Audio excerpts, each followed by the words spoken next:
right, y'all, listen up, man. Listen up. Suchir Balaji's story was supposed to be one of triumph. A young boy genius working at OpenAI trying to shape the future of artificial intelligence. Yet, his life ended in tragedy. Dead at the age of 26 in his San Francisco apartment. The police said it was suicide, but Balaji's parents disagree. They say he was killed. After all, Suchir Balaji was the whistleblower who exposed OpenAI. So what exactly happened here?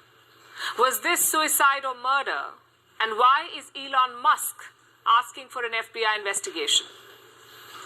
Let's start with Suchir Balaji's story. He was born in 1998 to tech-savvy parents in California. His parents knew that he was different, but soon it became clear that he was a prodigy. He started coding when he was just 11 years old. By age 13, he built his first computer. At 17, he was recruited by Quora. And so his meteoric rise continued. Balaji landed at UC Berkeley. There he won accolades for his groundbreaking algorithms.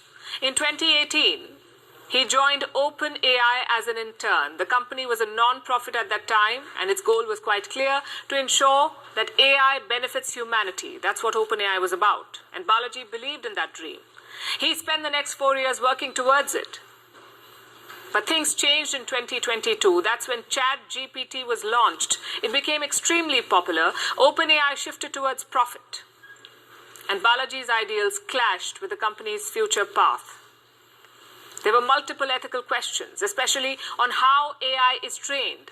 Balaji began to see the cracks. He believed that AI was harming humanity. So in August 2024, he left OpenAI, but the idea kept haunting him. And in October, he went public. In an interview to the New York Times, Balaji spoke out. He talked about OpenAI's information gathering practices, about how the company violated copyright laws. He said ChatGPT was damaging the internet.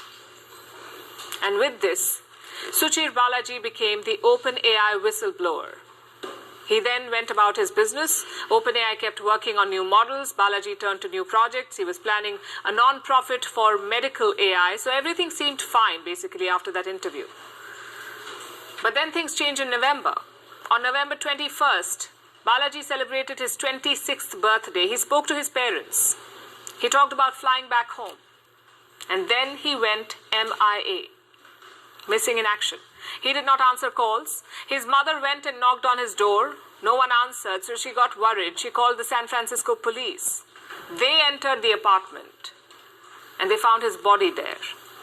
The police later said that Balaji had died by suicide, but his parents were not convinced. So they arranged for a private autopsy, and the results were atypical. So they began to suspect foul play.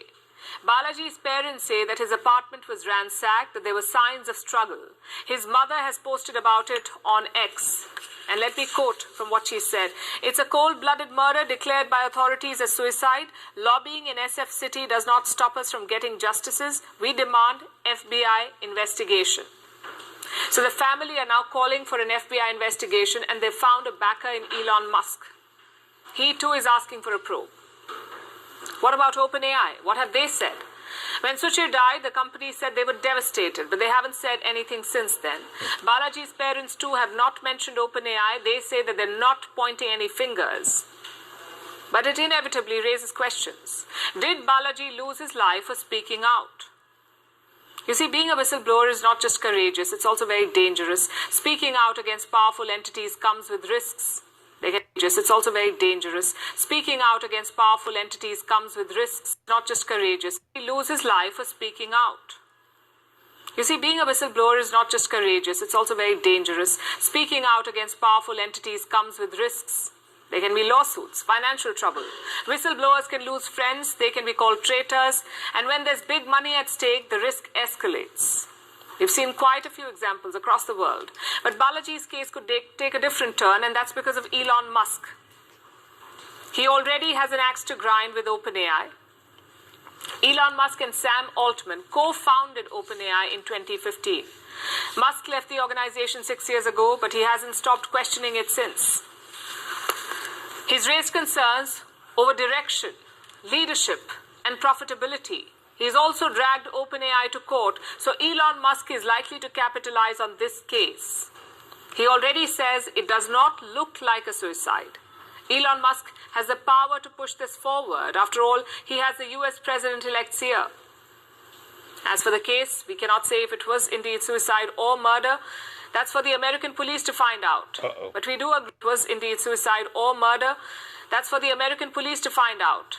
But we do agree that it needs a wider probe, because when billions of dollars hang in the balance, speaking out can be a matter of life and death. Billions of dollars hang in the balance. Speaking out can be a matter of life and death. When billions of dollars hang in the balance, speaking out can be a matter of life and death. Because when billions of dollars hang in the balance, speaking out can be a matter of life and death. And that's the reason why, what did Jesus say? You know what I'm saying? He that love their life shall lose it. So when you in this, hold on, let me clear my throat. When you in this game, you got to be in this game play. Ain't no half-stepping, like Big Daddy Kane said. Ain't no half-stepping. Ain't no half-stepping when it come to this crap. All right? If you ain't about that life, then go over there and join the bot team. Okay? Just go on and join the bot team. Now shout out to this brother right here, this OpenAI whistleblower. You know what I'm saying? Shout out to him. May his soul ascend. You know what I'm saying? Hopefully he did what he was supposed to do before they murdered him. You know what I'm saying? Which is, you know, you already know what the deal is. You know what I'm saying? You know, of course he was gang stalked. You know what I'm saying? He's a whistleblower. See, with certain people, you know, they just take you out. Like with him, they didn't put him in the gang stalking simulation though. They was watching him. They had their eye on him. You know what I'm saying? And then soon they realize, okay, we're gonna go ahead and make our move, because he's doing this and he's doing that. Ain't no telling what he was doing. He was leaking information. It kind of reminded me of Enemy of the State. You know what I'm saying? How when that dude he had captured that wicked politician, you know, killing the other dude, and you know they was out to get him. You know what I'm saying? So, and then he had the nerve to say that they're gonna wait to the FBI to go and investigate. Well, who's gonna investigate the FBI? You see what I'm saying? So, you know, and then he told me we're gonna wait to the American police to check it out. And he's in San Francisco, so holla at Ronald Davis, man, because Ronald Davis is out in San Francisco, man, and we gotta get Ronald Davis on the phone, man, and see if he know anything about this situation, man. You know what I'm saying? But yeah, man, you gotta realize, man, it's a dirty game out here, player.